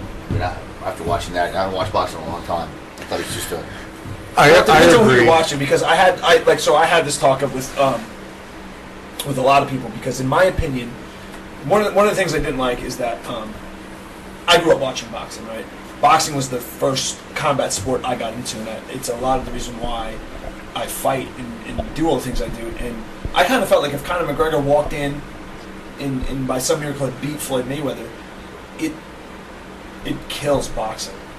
It puts a big black eye on boxing. Absolutely. It makes 49 other people look like schmucks, and people are like, well, boxing's dead anyway. I'm like, no, it's not. Boxing's on the fucking comeback, man. There's guys like Vasily Lomachenko right now. Yeah, he's awesome. He's one of the most exciting guys to watch. Triple G, Canelo. That fight's going to be fucking good. David Lemieux, Sergey Kovalov, Adam Kalnowski. Nice. I was going to forget, motherfucker. Even the strategy heavyweight is so different, though. That's you see it like they. Well, my point was this: is that boxing is, depending on who you watch, boxing is exciting, right? Agreed. There's Lomachenko might be the most exciting fighter to watch in any combat sport right now. He's fucking amazing. His highlight reel literally looks like you're watching a clip from The Matrix. It's insane. Yeah. The guy's unfucking believable. I watched a 14-minute video of him called The Tricks. Vasily Lomachenko, The Tricks. and it breaks down like everything he does defensively to bait people in and move. And like sometimes you watch shit like that, they're technical, it's like boring. It was one of the most compelling things I've seen in a while. It's like at the edge of my seat. I made everybody watch it. I made Yard Row. I was like, yo, you gotta watch this. I was like, Skang, you gotta watch this. I had a friend Mike there. I was like, you have to watch this. Like I was forcing people to watch it. That's how good it was. The guy's fucking ridiculous. I think it's going to be interesting moving forward to see which sport really grows the most in the next couple of years, because mixed martial arts, I want to say, sort of hit a slump. Yeah. And it grew exponentially from, say, like 2004, 2005 until maybe 2010, 2012-ish. And then I don't know if it's just oversaturation. I think that's what it is. Or what. But now it's becoming the WWE stuff. That it's making the fights that they want to see versus just the two best guys fighting. Mm-hmm. Where it used to be just working your way up, I'm not gonna lie. I have like a fond memory of like the Japanese mixed martial arts Pride days, and I do like to see. They like freak fights though. I like to see the best guys fight each other, but I don't mind if somewhere in the co-main event area there's a sumo wrestler versus like I don't mind the freak How dare you? That's his wife. Hey. Are you in love with Gabby? I'm obsessed with Gabby. I haven't stalked her Instagram in a while. She's bigger than I, man. She is. She's bigger than me. I love it. If anybody doesn't know who Gabby Garcia is, you can look her up on Instagram. I think she's 6'3". If you don't know who Gabby Garcia is, turn this off now. You got to look her up, Gabby Garcia. She's a Brazilian mixed martial artist. She's 6'3" and I think 225 pounds she basically looks like Arnold Schwarzenegger in his prime, and she's a pretty scary individual. I don't know if I'd want to tussle with her in a dark alley. I'm obsessed with her. There's no other girl like her in the world that I could. I'm sure there is one or two, but they put her in the freak fight. So she fought some 40-year-old woman. Holy shit! She beat the fuck out of her. What was that about? Yeah. I'm real into the freak show matches, though. The circus gets the casual fan involved, and I think that's real important, and it's something that... Go ahead. I feel like it's something that American mixed martial arts has missed. And I'm not talking about like a gross mismatch. I'm sort of talking about like Brock Lesnar. An entertaining fight. Like, I want to see Brock Lesnar versus John Jones, because I think that'll be really intriguing to see who gets the better of whom. Or I want to see They're both on tons of steroids, so perfect. Yeah. No USADA for that fight. Yeah, the only way you're going to see that happen is in the WWE now. Yes. Well, I mean, they don't need to have USADA. They could get rid of USADA. USADA's not mandated. That's voluntary. So the UFC could turn them off for an event very, very easily. There's something Fight in Brazil. Exactly. There you go. But I like those freak show or circus bouts just because it gets people talking that normally wouldn't watch the fight. When Ken Shamrock fought Royce Gracie in Bellator, I guess last year, I mean, it was a terrible, horrible, awful fight. But there were people that were asking me, like, I heard Royce Gracie's coming back. How do you think he's going to do? He's fighting Ken Shamrock. And the casual fan... Like the Kimbo Slice, right? Everybody bought into his hype. Oh, he's going to kill everybody. And he got knocked out by what? A C-level fighter? Yep. B-level? And that excites the casual fan. And the more casual fans there are, like the more people, how many people go to a baseball game or a football game once a year, but they don't watch every single game there is? And mixed martial arts needs more of that. But I don't think they're doing the circus. They're just doing the fights that make sense. Yeah, but they're not. No, I mean like that'll sell. Yeah, the money fights. Right, that's it. They're not. It's not even a circus fight at that point. Like I like the money fights too. I mean, I don't want to see Conor Diaz again, but like. I wouldn't mind the trilogy, actually. No? Yeah, it's 1-1. I don't mind that at all. That's not a freak show to me, though. No, but I mean, to me, that's not the best fight. I want to see him fight Ferguson or somebody else. Yeah, I do want to see those, but I would be less upset about a trilogy fight than I would, Mayweather McGregor. Right. Because at least that fight still does make sense. There's relevance to it. Those are two of the highest. It makes sense on a lot of levels because those were two of the highest selling fights, and it's one apiece. And the last fight was real good. That was a 5-round battle. That's a good fight. You think people get too into McGregor as much now? Yeah. You do? More so than ever. You think so? More so. Oh, God, yeah. There's still people out there that think like he got robbed, yeah. Yeah, of course. More so than ever now. That guy is... But his mystique is gone. No, it's not. Because everybody thinks... Here's the thing. He did it. He lasted 10 rounds of Floyd. Blah blah blah. I saw it the next day. Like a guy who never boxed went 10 rounds of greatest of all time. There's just so many delusional fucking idiots out there that are now they're gonna experts. Oh my god, they would lick his fucking cup afterwards. Listen, the more experts there are, it's the more people buying fights, the more the fighters are going to get paid, and they're not paid enough right now. So I look at it as I'm willing to accept that. Even idiot fans are good fans. Yes. Even idiot fans are good fans. Even though I hate it, you're right. You're right. That is a good But thing. I am a purist at heart, so. I mean, I was a purist for years, but I feel like it wore away at me on the insides, and now I just like to have You're fun. not going to get the best guys in the sport if you're pure. Like you're without the money, without people watching and paying attention. They're not going to fight. That's what I'm saying. Yeah, like, as much as the sport was pure, and you know what the starting salary was? $2,000 and $2,000 in the UFC. Right. $4,000. I'm not arguing this with you guys. I'm just saying, me personally, I am a purist. I enjoy that side of it more, but I understand the need for it. Yeah, like it has to be there to these guys deserve to get paid that. So if these things have to happen for people to get what they deserve, I'm all for it. I just, at heart, I like to see the most deserving guys fight for the title and this and that. Like that's really what I like. I think in most cases that usually does happen, but you have to like realize that a lot of it isn't like, oh, we're putting on these like spectacles or these money fights. A lot of it is the actual fighters themselves. Like you have like Mike Bisping now at 185 pounds. The guy wins the belt. I don't want to say it was like a fluke, but I feel like 9 times out of 10, Luke Rockhold got fucking fancy, and he got cocky, and he was his hands down. It was. But then all of a sudden he's supposed to fight George St. Pierre, and the fight goes on. Then St. Pierre isn't ready yet, and it's Yoel Romero, and then I'm hurt. Well, where do you think that comes from, though, too?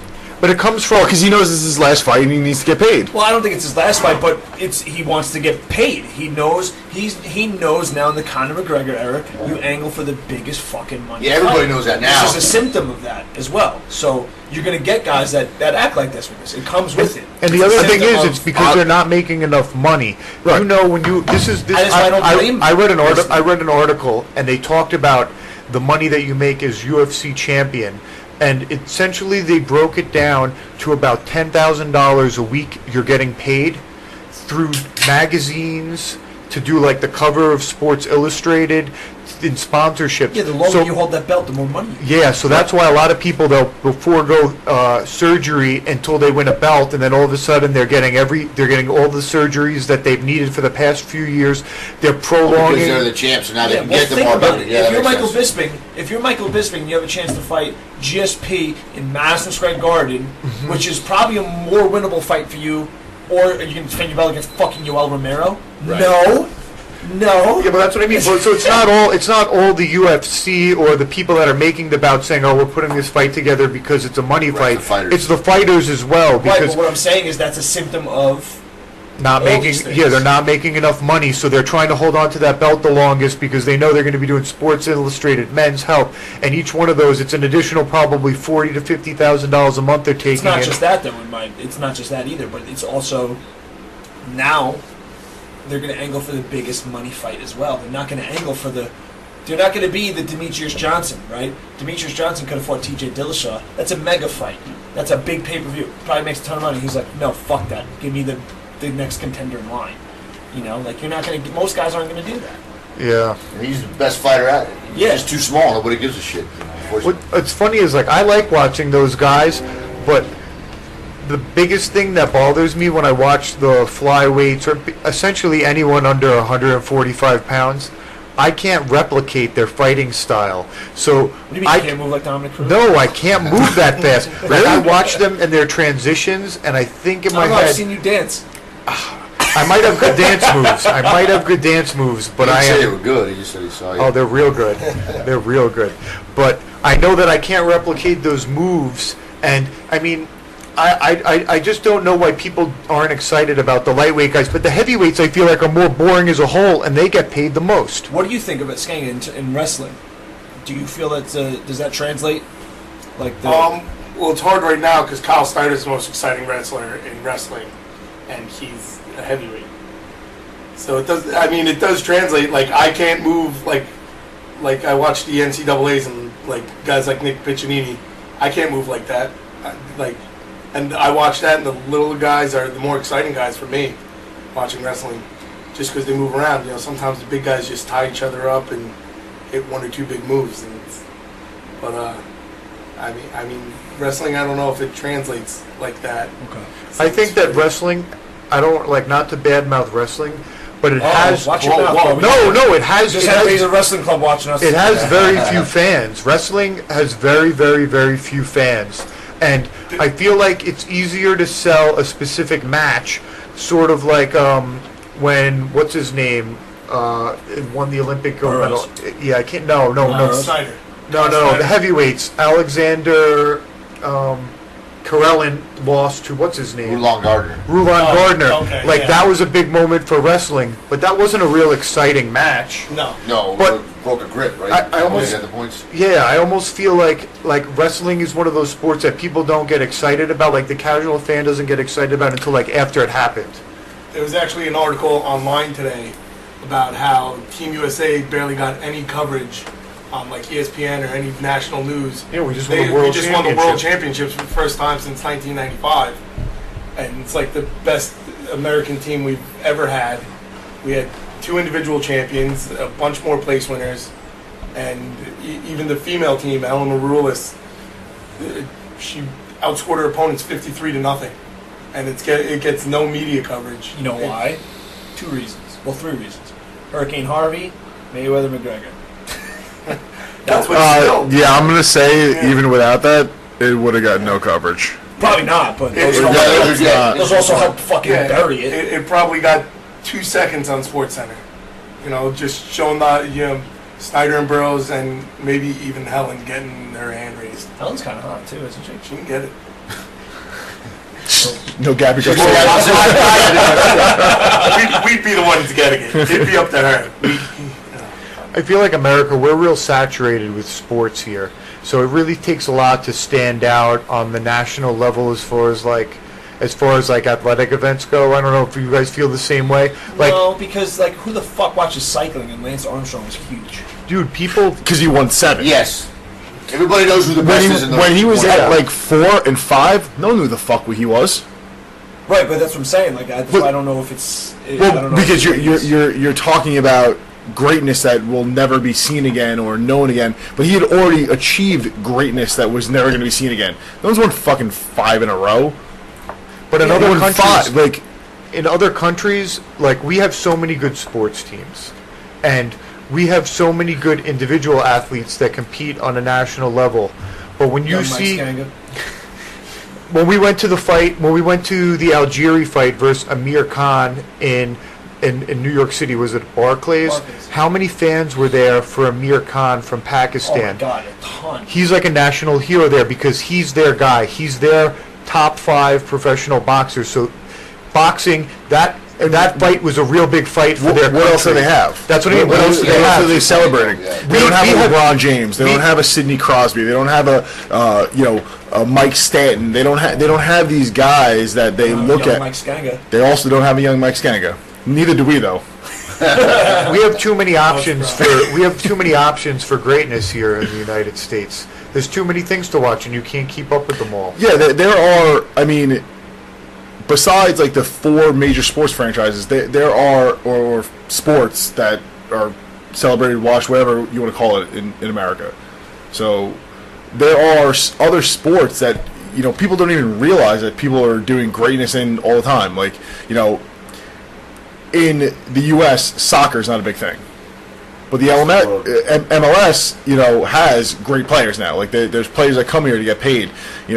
There's Major League Lacrosse, and these guys are doing their thing and winning championships, and most people don't even know. Unless you played it, right? Exactly. Unless you're a wrestler, most guys aren't watching. There is. You got to appreciate it. We should present this argument to the MLB so that they don't have 162 fucking games. The most boring sport in the world. Listen, there's millions of people that would fucking cut your throat for that. Because they're 162 games though. There's a lot of people that would argue how boring boxing is because they don't know the little nuances. There's a lot of little things going on in baseball that someone who's never played. There's it's What's the average? It takes like two and a half hours to finish a game. There's like 7 minutes of actual game time. No, that you're talking about football. That's football. No, It's football. Baseball. No, it's not baseball. That's baseball. Yes. It's longer. It's longer than that. But No, it's not. I think the I biggest remember- disparity was football. No, baseball was worse. I think maybe maybe- maybe the quarterback, like, because football theoretically it's an hour of action, right? It's an hour of action, but the actual game time, like, because it runs, like, of actual playing, I believe there was less than like 20 minutes of actual playing time. No, there's 15-minute quarters. Those all 15 minutes gets played. No, No. not when they're walking up the Don't- line, not to play. Every time there's an incomplete pass, the clock stops. Not the whole okay, game. but So they play that time. There's But way they- more but they don't. action time in football There's than not. baseball. Yes, there is. And baseball can go on way longer than football with still less You're action. just hating on Right. baseball, bro. It's Yeah, I American am. pastime. Baseball, Why don't you go to baseball Canada, sucks. bro? Curling's real big in Canada. I'd rather watch curling. I don't know if you've ever watched curling. I've watched it. I'd rather that. I hate baseball. With a passion, apparently. Yeah, bro. I'm probably the only kid in America that never played like Little League. I didn't play Little League. Fuck you. Yeah, I didn't like baseball. I had no issue with baseball. I played hockey though. Growing up. I played hockey growing up. Did you 20 do kids nowadays that play lacrosse never played baseball, especially around here. That's just. Well, you don't have to get so goddamn loud. Jesus Christ. Hey, you're the one coming at baseball. Yeah. Did you play any sports coming up, Alex? Basketball. Basketball. Did you? That would have Yeah, been my that's last sport. guess. Yeah. That's good, man. He thought he was good too. I was good. Oh man, We should have a set. Let's do it. Let's do it. One on one. Let's go. Yes. Something tells me you're Greek, so you did a lot of backing down. Whatever it takes, man. Yo, I'm not on your team. Said a lot of those fruity picks. Computer blue. That was my sport, man. How long did you play for? High school. You played in high school? Did you quit after high school? You never played again? Like you need like pickup games or anything? No, I played pickup games in college stuff, but I got into martial arts senior year of high school, so that I kind of went off on that. Okay. But yeah, Probably a growing good up. choice. Yeah, probably. But I got game, man. We need to do a one-on-one one day. Anytime. Yeah, we'll record that shit. Let's do it. I'm gonna be live on the fucking I'll bet. Instagram. Does anyone want to bet on Dave? Because I want to bet on Alex. I think you're all gonna bet on him. I already know where this is going. Go ahead. I'm trying to find someone to take as my much bet. shit as I talk about him, he could play. So I would do it. take D-Rock. Let's do it. We gotta schedule Let's this. let's fucking. It doesn't even have to be 1-on-1. Let's fucking get all of us playing. I'm not I playing. can't play with you guys. Wait, Why not? what happened the last time we played horse? I grew up playing with you. I don't care how tall you are. I'll bring that shit to the whole. No matter how tall you are, motherfucker. Dave's got beer muscles right now. I had one beer, bro. Yeah, that's Yeah, all it I takes. just try to do this basketball. I will back you the fuck down every goddamn time. I'll pick your pocket, son. I used to No, do you back won't. when we played. I ain't scared. No, you won't. I've been playing. I grew up playing sports with you guys. You think you're fucking big ass? Dave's calling everyone out Yeah. tonight. You goddamn Absolutely. right. I just everyone bet out. on you, and then you Let's fucking. do it, man. That'd be I mean, I fun. appreciate the bet. I I'm love into you, it. but I'll still play you. I ain't scared. Don't say you can't play with us. That's some You fucking could- malarkey. I meant Dave, you're going to beat Alex, and then you're going to beat Borough. That's what your prediction is. I didn't say I was gonna beat you. I said I'll play this motherfucker. I was Like, saying that I can't play because it's not fair against anybody. Because I'm just gonna fucking back each one of you guys down. Yeah, maybe you'll steal the ball once or twice against me, fuck but that. It's you can play. I don't want to hear that shit. Yes, you can. Let's do it, man. Let's set this up. all right, whatever. All right, we're going to have a challenge match. This is like a duel. A duel. Alex versus D-Rock. I got Alex. I'll be the water boy. Wait, Play to 11. is this like One by like two. principles? Like, are we calling fouls like in the NBA, or are we playing some street ball and getting at Yeah, it? we'll play like '90s NBA. We're playing fucking NBA. Yeah, Right, we're all Hand friends here, but checks, it's gonna be hand physical. checks, and Yeah. you get physical, absolutely. All right. But if you get hacked on a fucking layup, it's a foul. guillotines allowed. Salt and pepper shakers allowed. Can we throw spoons Yeah, on we'll the be in the sideline? driveway. I'm gonna be up on the balcony just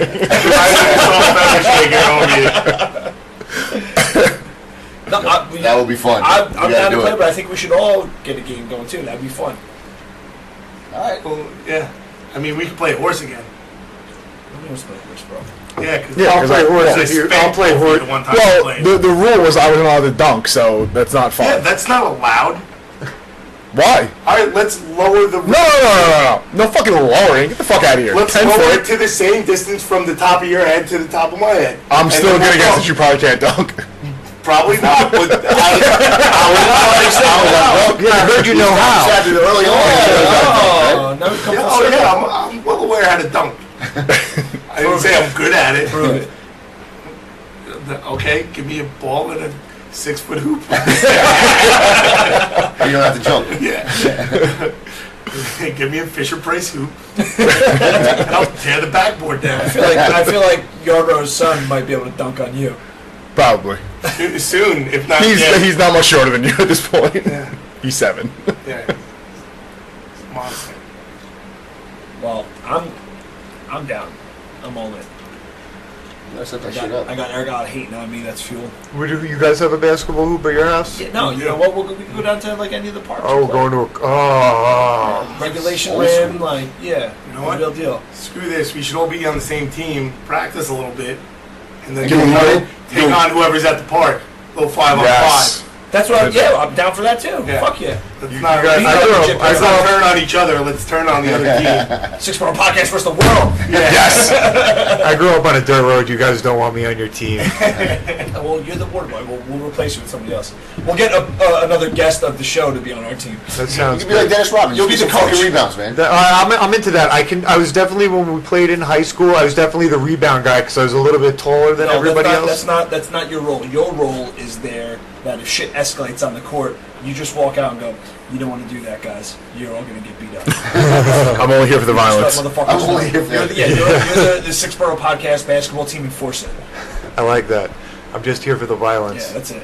You're like, I'm just here if any one of you motherfuckers get out of line. Keep those fouls legal. In check. Yeah. Check. You know what? You gotta dress like you're dressed right now, though. Yes. No one will expect. Yeah. You gotta look like Yellow you're, polo. you gotta look like you're golfing, not that. Till you kick him in the liver. I even got like loafers on today. Check these out. Oh, nice. I like Are they those. slip-ons? Yeah, Fucking A. I respect that. Sounds of the shit. they're getting a little dirty, so I was like, I'm just gonna do these barefoot from now on. Now they're smelling a little bit, but I'll get the rest of the summer out of them. Listen, every summer, I usually buy a pair of cheaper like slip-on types that I rock barefoot only for the summer because by the time you get to the summer, they're almost unbearable. And then Yeah, I throw them away. they're disgusting. But you get what you need out of them, and then you throw them away. They're throwaways, and that's the way to do it. Because fuck socks in the summertime. Yeah, fuck socks. Fuck socks and fuck sleeves. Fuck baseball, right? Yeah, now I'm talking. But I'll take a hot dog at the game for sure. That you would. Salted I'm not and even- pepper.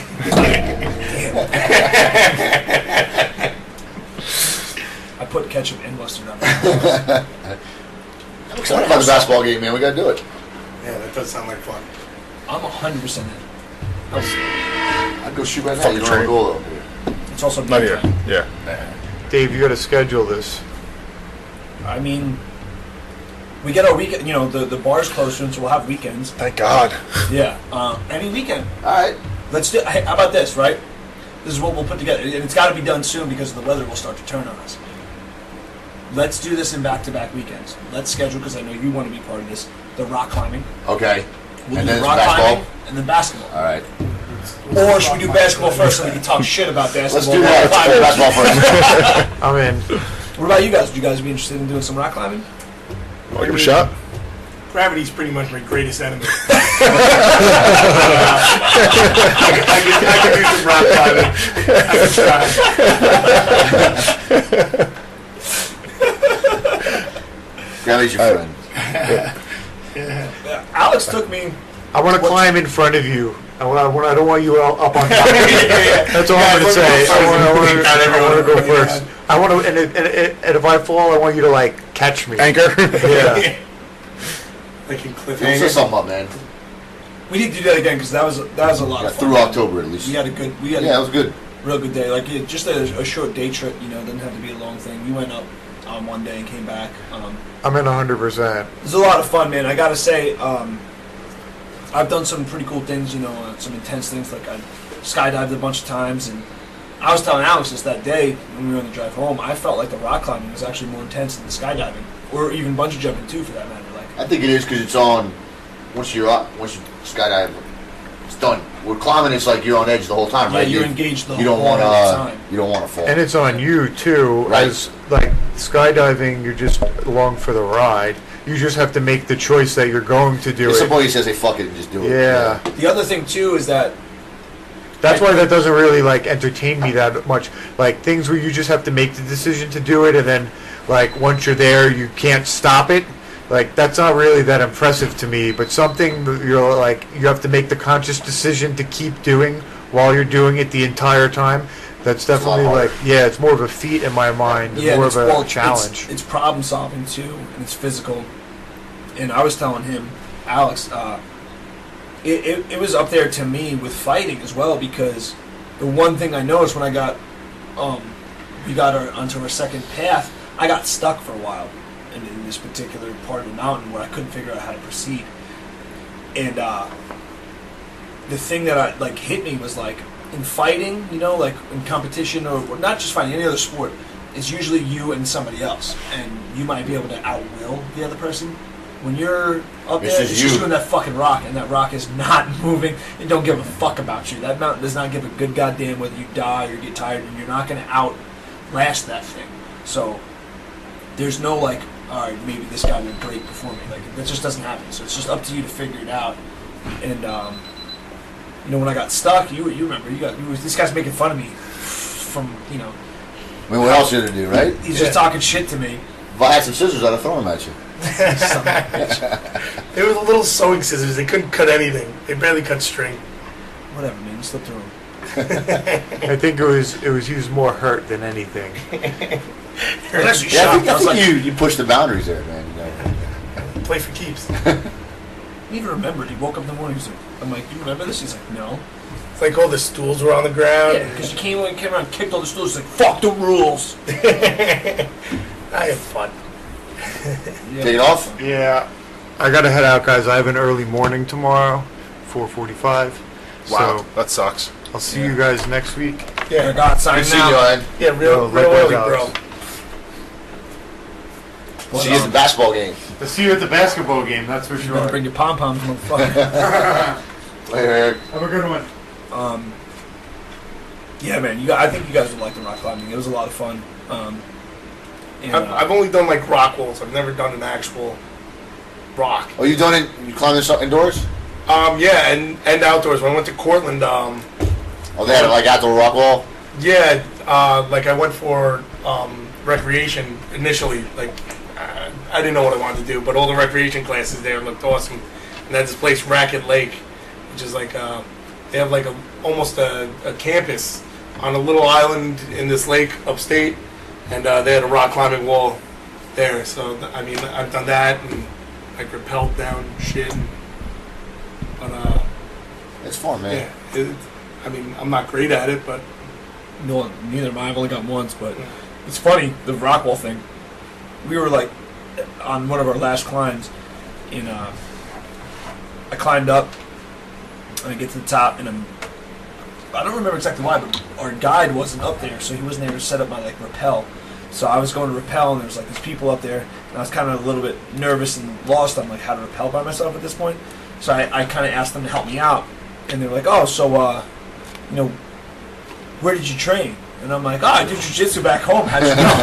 And they're like, "What?" I'm like, "I trained at a jiu-jitsu You're gym." not Why? And they're talking like, no. about that. What indoor climbing gym did you train at? I was like, "Oh no, I didn't do that."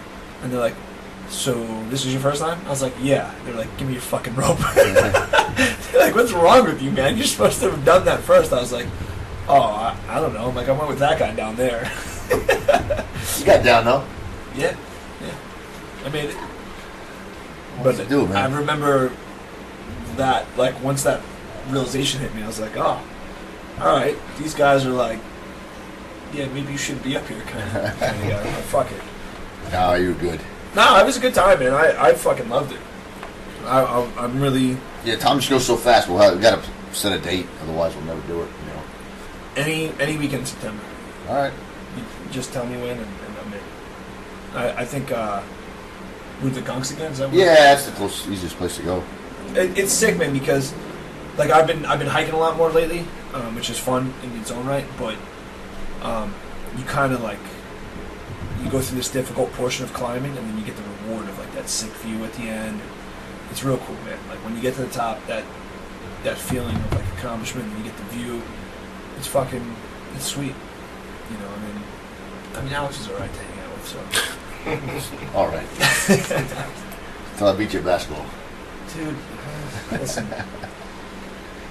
I'm not even gonna say nothing. You'll find out. We used to have a game, man. I still got it, motherfucker. So. We'll set them both up. That'll be fun. I'm actually psyched about it. I'm pumped, man. I mean, rock climbing with basketball, I'm going to be active. It's weird. It's weird for me. yeah, it's gonna be a hobby that doesn't require you to get hammered. I mean, I could. It might. Probably not a good Probably idea. not for the rock climbing, but for Basketball, basketball, you could. definitely. Yeah, sure. I played basketball drunk. What haven't you done, drunk? Rock climbing? Rock climbing, yeah. Rock climbing, Rock climbing. Yeah, just basically just rock climbing and flying to the moon. yeah, that I haven't done. Anything I've done sober is pretty much a good bet I've done it drunk at least once or that. Yeah, and that's why I was making an exaggeration about going to the moon. Yeah, Yeah, we covered that. We're good. I like to drink. I have fun. Well, I haven't drank in like 3 days. You're welcome. You gotta be careful with that. So I know. You're not supposed What to is just. it? You're not supposed to just go Alcohol, yeah. deep cold turkey. yeah, if you No? Yeah, alcohol's like one of the few drugs that you really can't come off of cold turkey. It'll fucking kill you. Yeah. You're supposed to like taper off, like like Really? heroin I've stuff. never heard that. Yeah, like heroin stuff, you'll get like dope sick, but it won't kill you. So apparently that's what killed Amy Winehouse, was that she just decided to quit cold turkey. And what does it do to your body then? think it- Physiologically? I don't think I drink as bad as Amy Winehouse. Well, no, I'm just, Yeah. but that's not the comparison I was making. But Yeah. I don't know exactly what it does. I think does it fuck with your liver? I think it Probably. shuts, I would shuts think your so. liver, like your liver function. I guess I could be speaking out of turn here, but I would think it's so used to overworking that it just kind of like I'm gonna Stop Google it. working. yeah, I'm gonna, yeah. let's I've never heard that. Let's ask Google. I'm gonna ask the smart box here. What happens when But yeah, definitely after I was on strike for 10 days. And I came home. I came home for one day, and I was like, I need a drink. Like at the end of the day, I was like, let me just have one. Like I've definitely felt it. I've definitely been on my benders where I drank too much. But at the beginning of August, my union went on strike, and I pretty much just spent 10 days at the beach, just hanging out at the bar all the time, which was the wrong move. But like after that 10 days, and I came home, went back to work, I was like, oh man, I actually felt myself craving a drink, which is weird. Usually I just like to drink because I'm social, and I like to be a social drinker. But that was like one of the few times. Really craving a drink. Yeah. So What union? local 12 heat and frost insulators. We were on strike for a couple days, which was nice. It was a nice little vacation at the beginning of August. Oh, wow. So check this out. So this is what it says. In regular and heavy drinkers, the body compensates for the depressive effect of alcohol by increasing production of hormones and brain chemicals such as serotonin, epinephrine, and dopamine. When a person stops drinking alcohol cold turkey, the body becomes flooded with abnormally high levels of these chemicals. This causes the brain to undergo rapid adaptive changes in an attempt to maintain normal function. Severe complications include dehydrating, vomiting, abnormal heart rhythms, and a condition called delirium tremens occur in about 30-40% of people. Additionally, 30-40% of people experience seizures and progress to DTS-4, whatever the fuck that is, considered a medical emergency. Oh, that's delirium tremens 4, which is the medical emergency. It can last up to 24 to 40 hours after less drink, and unattended people can suffer from head injuries, lethal dehydration, lethal heart attack, stroke, and choke on their own vomit. Wow.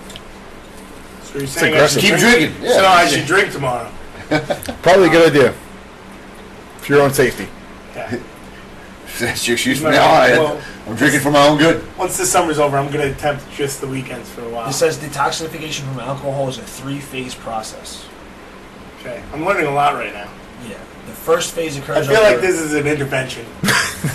this quickly change gears. I'm This not whole gonna lie to you. podcast was. I'm not gonna lie to you. Yarbrough and I secretly discussed if you had been on strike longer, we may have had to do it. If your strike had lasted another couple of weeks, we probably would have to sit down with you. If it went to Labor Day, yeah.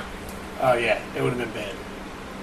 Yeah, like Only because we love you. yeah. That was the crux of it. I'm like, yo, I love Skanga, but Yeah, I was just at the beach. I was just at the beach getting drunk all day, just hanging out. When I asked you about it, you're like, no, I wasn't drinking all the time. I went to the beach in the morning. I didn't start drinking till like 3 or 4. You know? I woke up at 2. But. I don't know how anybody ever gets to that point because, to me, I've kind of always been where if I drink hard for one day, I'm like, ugh. You know, like I could never. If you just keep it going, you gotta fight one. Yeah. I don't get honestly. Going. Yeah, honestly, I don't get hungover. But the few times I've been hungover, like if you have a drink, it. Everybody says that the thought of doing that. Yeah, it's the first one. You literally have to choke it. It's like fucking rusty nails that you're drinking. That's literally what it's like. The thought of that, just I'm like, I think I'd rather feel like shit. See, I very rarely get hungover anymore, just because I'm, I guess, Always either drunk. used to drinking, but you know, and I know what I could drink and not. Like I know if I do 5 shots of Jameson in a night, I'm gonna feel like shit tomorrow, so I'm not gonna do that. And I'll stick to my Stolio clubs and whatnot. But see, I could drink a bottle. I could drink a bottle of I can't Jameson. even smell it. It's like it'll ruin my day if I'm hungover. I think I've been hungover probably 4 times.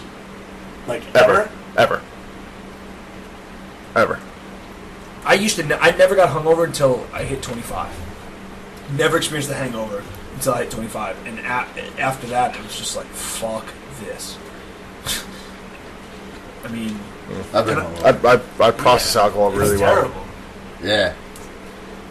So And like, you know, you guys know. I'm lucky I have more self-control than you because if I didn't, it would be fucking ugly.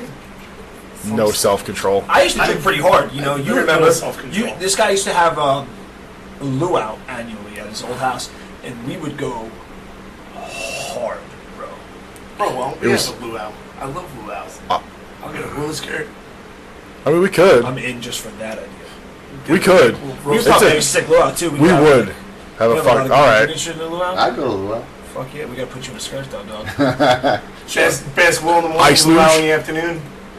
The Ice ice was got me, fucking man. ridiculous. This is what I'm saying. Like, I used to Yeah, drink pretty you were quickly. fucking hammered before anyone got there. Yeah. I made it through the night though. Barely. Not barely. No. I got through the whole night. No, you made it through. Yeah, you were You don't remember much of it I remember taking the microphone and screaming at people and shit. Like, I remember all that. incoherently. I mean, I knew what I was saying. You guys knew too, because you heard money. You heard me demand money from people. So he had one of his luau's. He had. Jesus Christ. I got pretty epic at. I got there before most people got there, and I started. Forever, we were still setting up. Yeah, and I got. And just to put it on the scale of what the luau was, there was literally a pig roast, frozen drink machines, a 6-foot ice luge, 3 kegs. It was fucking awesome. It was One of the best parties I've ever been to. It was You ridiculous. guys got to do one. That sounds like fun. It was great. Like It was a lot of fun. There's still a mystery that hasn't been solved yet. So yeah, I still don't know who that girl was, but I was mangled. And, you're a kind of fan. Yeah. I don't even remember this part. I don't remember this girl at all. They told me about it the next day.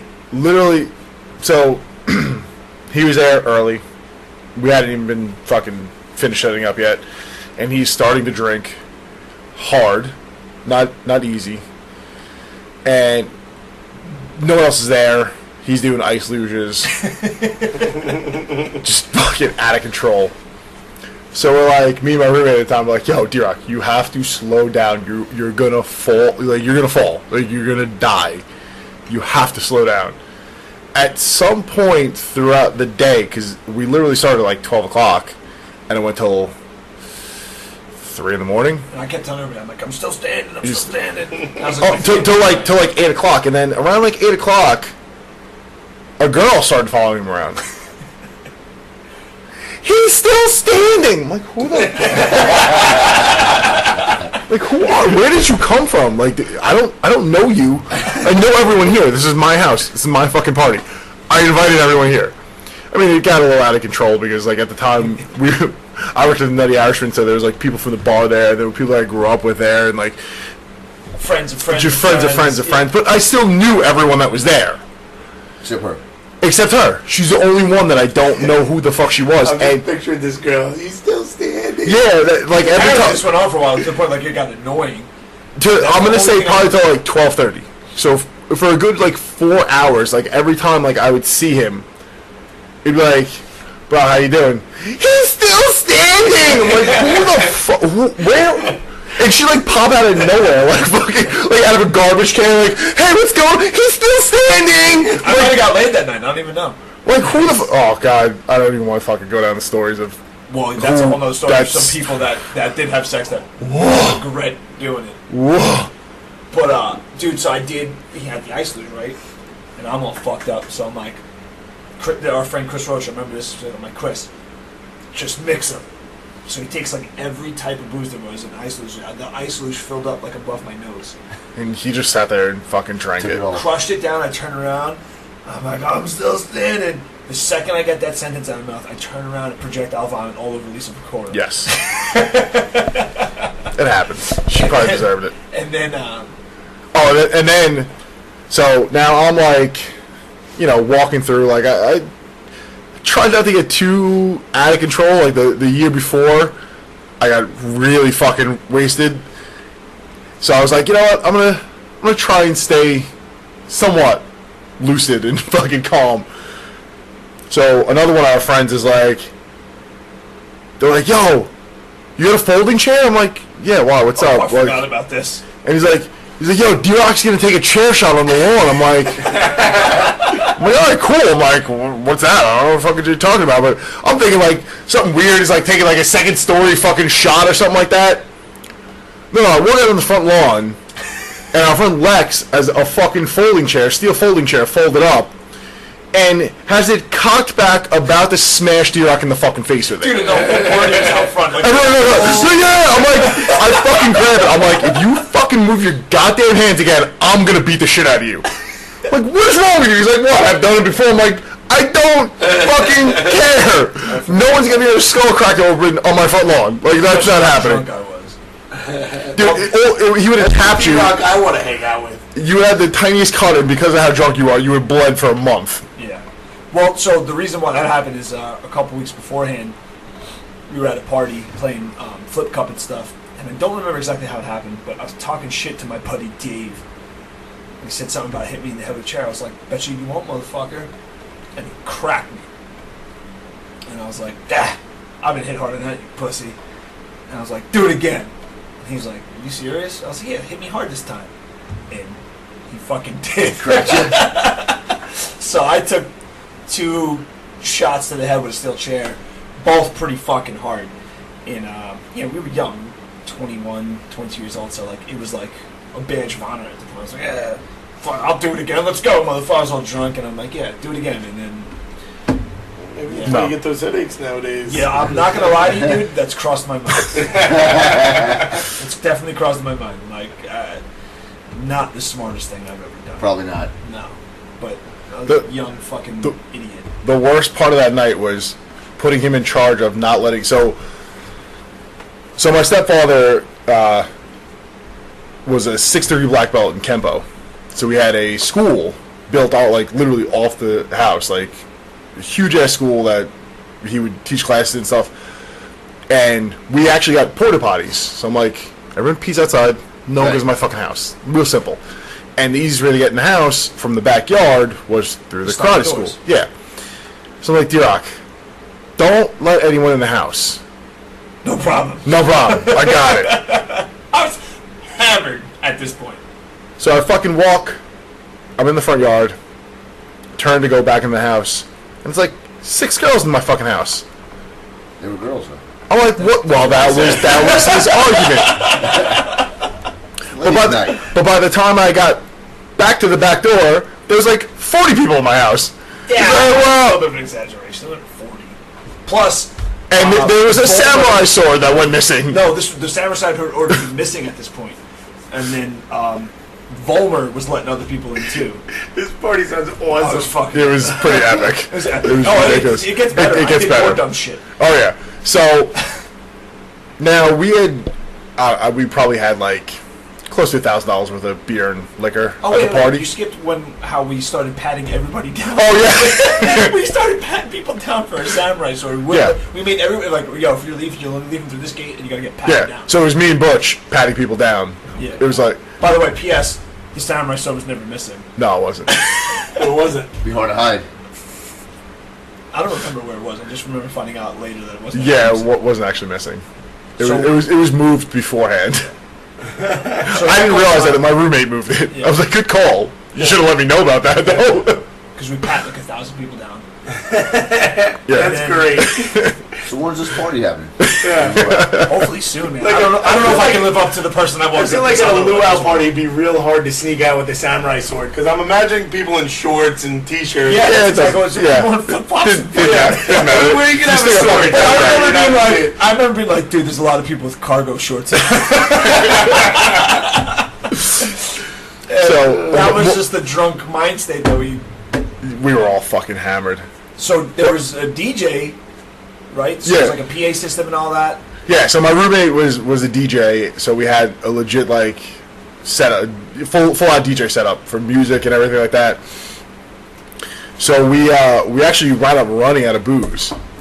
I mean, because the party had been going for like 10 or 11 hours at this point. So I'm like, yo, I've already invested probably close to like $2,000. My roommate probably invested like $2,000. I'm like, I'm not spending any more money for these fucking people to drink. So D-Ray's like, I got it. Give me the mic. I'm like, oh, this is gonna be fucking great. He's like, so fuckers, you guys, good time? Give me money, beer. I'm like, Also, I was like cursing at people. Yeah, like, fucking, no, fuck you. Having fucking fun. You better give me some goddamn money, motherfucker. No, it wasn't even that coherent of a thought. Like, it was like, fucking, give money, fuckers.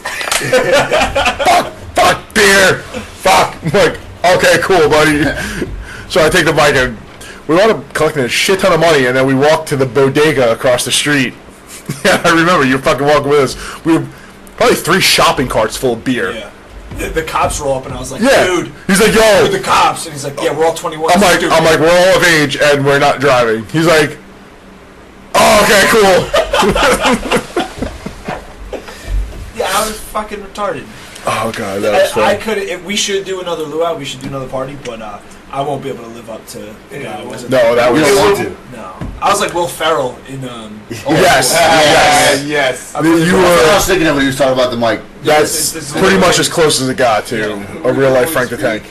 Yeah. Yeah. And then one of our friends slept with the ugliest girl. The ugliest girl I've ever seen in my entire life. Literally, not even. Imagine Rocky Dennis from the movie Mask as a girl. Same red hair, but like, same face. Built like Bane. Yeah, she was horrific. Like, I was. That's probably one of the drunkest I've ever been in my life, and I still knew that bitch was ugly. She was horrible. I want to see this girl, dude. She was. I want to know if I've done worse. No, you haven't. Nobody has. No, yeah, I don't think. Is it worse? I don't think there is worse. I think worst. I think it's like, all right. So, you know how like everybody says like there's like everybody knows like the one guy. It's like, oh, he's done worse. Or, we couldn't find one person. We asked everybody at the party. No one's ever done worse. Everyone was like, dude, no. And one of our friends, well, you guys are bad friends for letting him do that. Because I slept with one of her friends, and Chris was dating one of her other friends, and somebody else tried to sleep with the other friend, but it didn't happen. So they were like the last 4 girls at the party, and I said to him, I'm like, bro, do you know what you're doing right now? Like, I grabbed him, I pulled him aside. I'm like, do you know what's going on right now? And he's like, I'm not going to do it. I'm like, okay, cool. And then it wasn't until the next morning when I saw him coming out of the spare room, and then the look of horror. That was my first hangover. Complete fucking horror. On his face? On his face. And then he came out first. Yeah, she floated through because he's not a bad looking guy. He's not a bad looking dude at all. Like he's a pretty good looking guy, and the look of horror on his face, and I was just looking at him like, are you like, no, I would fuck Skanga 10 times before I'd fuck this girl once. I'm kidding. I was just making a joke. It's For real. Expense. Yeah, dude, you're way hotter than she was. So much hotter. Beard and all. Yeah. So much hotter. As a girl, like if you were a girl and you had that beard, and you had that beard, you'd be a real slutty chick to shove real into. But yeah, it was. You know, you'd meet the criteria of big girls, right? So you'd probably give like the best blowjobs. Oh, I'd be the best at it. He'd have so much We had practice. this conversation. Oh yeah, I forgot about this conversation. Well, refresh us. Tell Spyrou. Oh, well, it was started with how much money would you have to make to give a blowjob, and I said all my debt, which is roughly $20,000. Give me $20,000, I'll blow you. Fuck that. But that's a slippery slope because I'm probably going to be really good at it because I'm really good at most things. And then I'm going to have people offering me money all the time, and I'm not just going to turn down the money. Next thing you know, $20,000 for a shot in the throat. I'll pull tricks every weekend.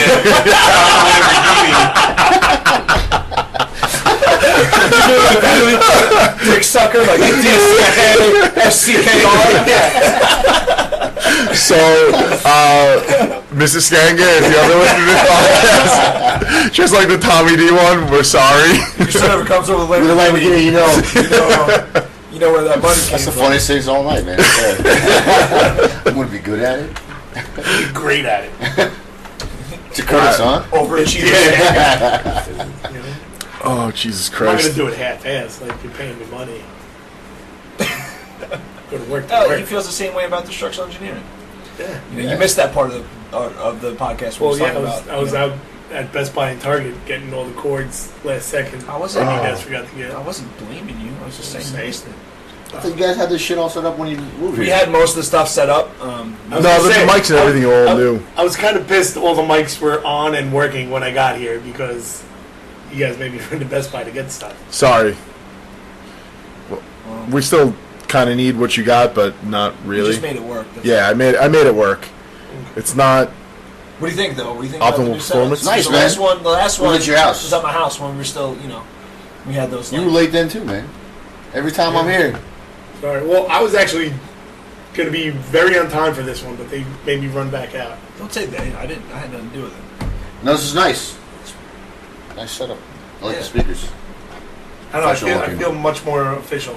Yeah, It does. it's nice. It's coming together. We still got some more work to do here, but it's definitely coming What's the together. plan? Couple things. We're gonna get some like artwork done up, like to put on the door, to put on the table, stuff like that. I got an Apple TV I'm gonna install. We're gonna eventually get for the research hooked up to that big. Oh, that's monitor up cool. there, so we can look at it and see it.